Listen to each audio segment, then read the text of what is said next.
Peripheral nervous system, part 2. This will be short. Dermatomes, as I mentioned in the last one, these are areas of skin innervated by specific spinal nerves. So that if you are concerned that you had a spinal cord injury or a spinal nerve injury, the doctor can touch, can brush, can poke different parts of the skin. And if you do not feel something in a certain area, then they can have an idea as to which part of the spinal cord or which spinal nerve may have been injured.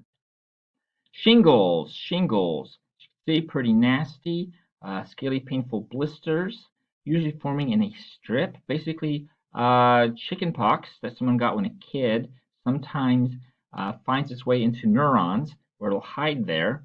And then, and a person gets usually pretty old and their immune system isn't as strong, they could develop shingles, an outbreak going along a very specific nerve, spinal nerve. So you can see it's following a very specific, in this case, thoracic spinal nerve.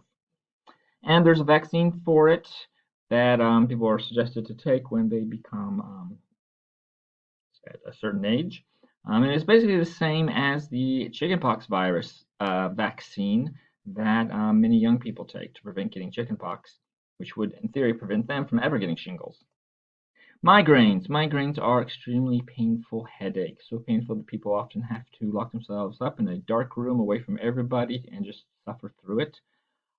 Basically, it is caused when the brainstem is causing arteries in the brain to dilate too much when they should not be dilating so much.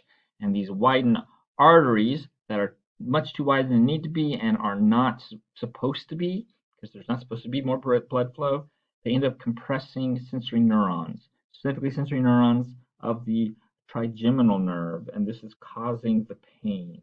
It's actually the widening of blood vessels that is causing the pain, not anything in the nervous tissue itself. And there are various treatments that can sometimes help. Some helps for some people, not for others.